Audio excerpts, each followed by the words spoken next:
Hello, everyone, and welcome back to Learn and Talk podcast, where learning English feels easy and natural. I'm Sarah. And I'm Mateo. Sarah, I have to say this. I'm fine. Oh, really, Mateo? You sound fine, but your face says something else. Yeah, maybe I'm not that fine. You know, we say that phrase so many times every day. I'm fine. Exactly. It's one of the most common sentences in English. Someone asks, "How are you?" And boom, we say, "I'm fine," even when we're not. True. Sometimes I say it when I'm tired, sad, or even angry. But it's just easier than explaining how I really feel. That's the interesting part. Why do we do that? Why do we hide our real feelings behind two small words? Maybe because we don't want to make things awkward. Like, imagine the cashier at the store asks, "How are you?" And I say, "I feel lost and empty." Yeah, that would be intense. The poor cashier would be like, do you want a receipt with that? Exactly. So maybe "I'm fine" is our polite way of saying, "Don't worry, I can handle it." You're right. It's like a social shield, a small sentence that helps us stay polite, but also hide what's really going on. And it's funny, because in English conversations, this phrase is almost automatic. You don't even think about it. Someone says, "How are you?" And your brain goes, "I'm fine, thank you. And you?" Exactly. It's like pressing a button. You don't even stop to feel if you're actually fine. You know, Sarah, I think people use "I'm fine" because it's safe. It's easy. Real feelings are messy, but "I'm fine" is simple. Beautifully said. And today, we're going to explore this. Not just the English meaning of "I'm fine," but the emotional meaning behind it. That sounds deep, but also really interesting. Because if English learners understand this, they'll not only speak better English, they'll feel more confident expressing themselves. Exactly. So in this episode, we'll talk about what "I'm fine" really means, when we use it, and what we can say instead when we want to be more honest. Nice! So, dear listeners, grab your tea, coffee, or maybe your "I'm fine" face, and let's talk about why we say these two little words when we don't really mean them. Let's do it. So, Mateo, let's start with something simple. When was the last time you said, "I'm fine," but you actually weren't? Easy question. Yesterday, my friend asked how I was doing, and I said, "I'm fine." But the truth is, I was completely exhausted. Yeah, I think we've all been there. It's almost like saying, "I'm fine" has two meanings, one for the world and one for ourselves. Exactly. Like, sometimes "I'm fine" really means I don't want to talk about it right now. Or, I don't want to make things heavy. You know, in English-speaking culture, small talk is a big thing. When someone asks, "How are you?" they're usually not asking for your life story. Right. It's just a polite question, like saying hello.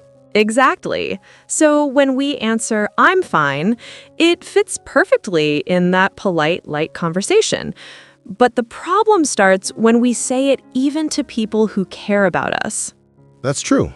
Sometimes, even when my close friend or my mom asks, "Are you okay?" I still say, "I'm fine." And why do you think that happens? Maybe because I don't want them to worry, or I don't want to look weak. That's such an honest answer. Many people feel the same.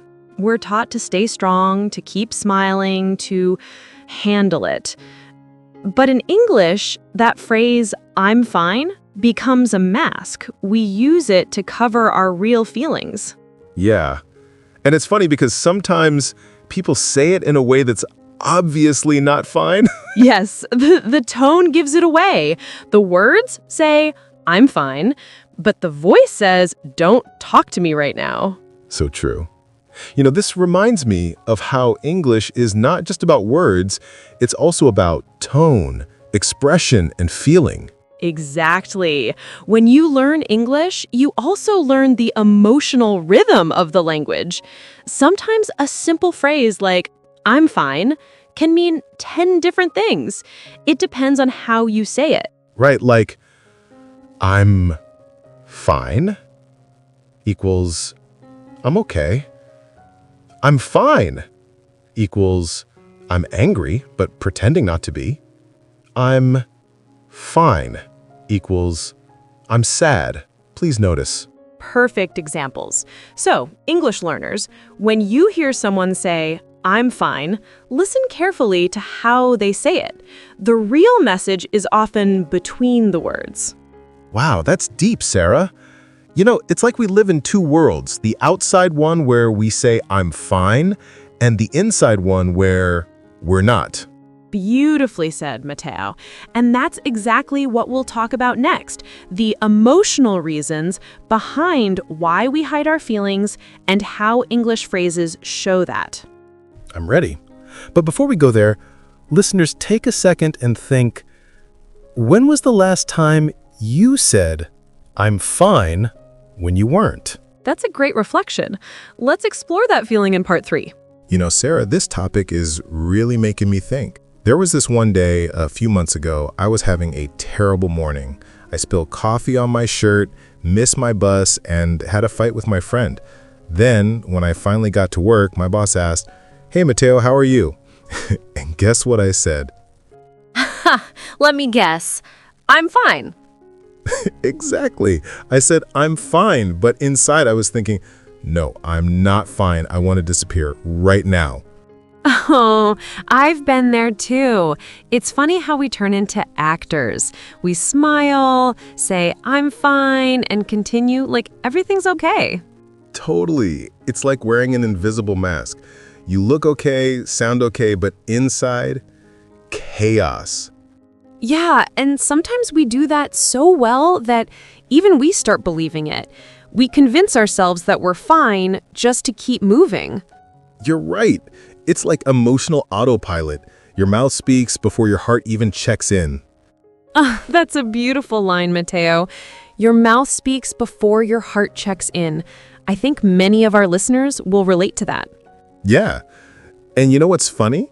Sometimes we say, I'm fine, even when the person asking actually wants to help.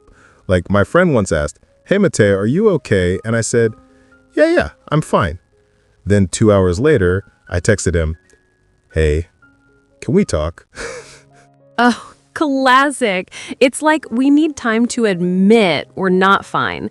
We test the water first with I'm fine, and if the person still stays, then we open up. Exactly. Maybe I'm fine is not a lie. It's more like a pause button. Wow, that's deep. You're right. It gives us time to process our feelings, and sometimes we just don't have the words ready yet. Yes, and this is something English learners can connect to too, because when you're learning a language, you often don't know how to express complex emotions. So I'm fine becomes a safe phrase. That's a really good point. For many learners, I'm fine is one of the first phrases they learn in English. It's simple, polite, and easy to remember. But the real power comes when you learn other ways to express how you truly feel. Like instead of saying, I'm fine, you can say, I'm a little tired today, or I've had a rough day, but I'll be okay. Exactly. Those phrases are still polite, but more honest, and they help people understand you better, not just your words, but your emotions too. You know what, Sarah? I think that's one of the most beautiful things about learning English. It's not only about grammar or vocabulary, it's about finding the courage to express yourself. Absolutely. And sometimes learning to say, I'm not fine, is the real step towards confidence, both in English and in life. That's powerful. Okay, listeners, next time someone asks you, how are you? Try answering with something a little more real. You don't have to share everything, but you can be honest in small ways. Beautiful advice, Mateo. And in part 4, we'll go even deeper. We'll talk about why it's okay to not be fine and how honesty can actually make your conversations and your English stronger. I can't wait for that. You know, Mateo, the more I think about it, the more I realize that saying, I'm not fine doesn't make you weak. It actually makes you human. That's true. We grow up hearing, be strong, don't complain, just smile. But sometimes pretending to be strong is what hurts us the most. Exactly. I used to think being strong meant never showing pain. But now I think real strength is saying, hey, I'm struggling today. That's powerful, Sarah, because the moment you say it out loud, you give your heart permission to breathe. Yes. And listeners, remember this. It's okay to have bad days. It's okay to feel lost. You don't always have to be positive or perfect. Sometimes just being honest is enough. I love that. You know, one of my favorite English phrases is, it's okay to not be okay. It's short, but it carries so much truth. Totally. And it's one of those sentences that connects us all, no matter where you're from or what language you speak. Yeah, because when someone says, I'm not okay, they're not asking for pity.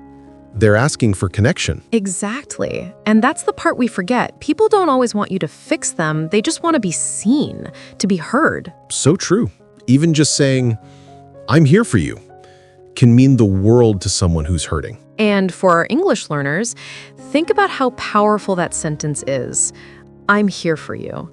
It's short, simple, but full of kindness. Yes, you don't need fancy vocabulary to sound caring. Real connection doesn't need big words, just honest ones. You know, Mateo, I think when we stop saying, I'm fine all the time, we make space for real conversations, for healing. Yeah, we make space for truth. And the truth, even when it's uncomfortable, always sets us free. Beautifully said. So to everyone listening, if today wasn't your best day, that's okay. You're allowed to feel. You're allowed to be human. And maybe, just maybe, the next time someone asks, how are you? You can answer with a little more heart. Because honesty is not weakness. It's courage in disguise. That's our quote of the day. Honesty is courage in disguise. Love that. And in our final part, part 5, we'll close this episode with a friendly chat. How you can practice real English conversations about feelings and why sharing your truth makes language and life more meaningful. Stay with us. We're wrapping it up with warmth and a few practice tips next. All right, guys, before we wrap up, let's take a deep breath. You've just spent the last few minutes being honest, maybe for the first time today. Yeah, and that's something to be proud of. We talked about why we say I'm fine even when we're not. And maybe you realized you do that too. And hey, that's okay. We all wear that little mask sometimes.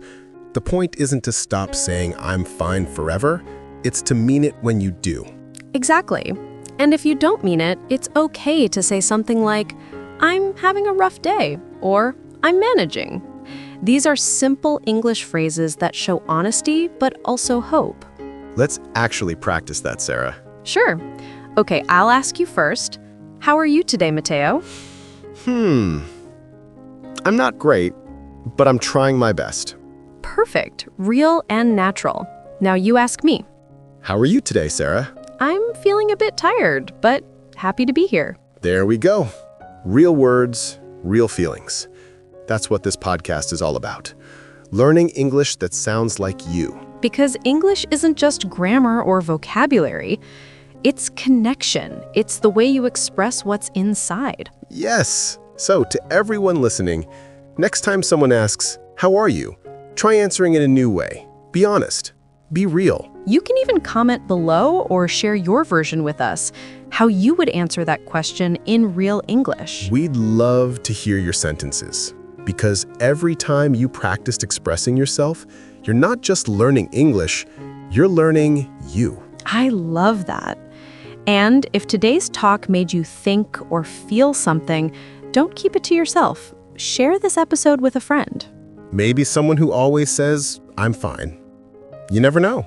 It might be exactly what they need to hear. And don't forget to follow our podcast for more easy, honest English conversations. Yep, every week we talk about real emotions, real stories, and real English. Nothing fake, just heart. Remember, your words have power, even the simple ones. So speak them with honesty, and the world will listen. That's all from us today. This is Mateo. And I'm Sarah.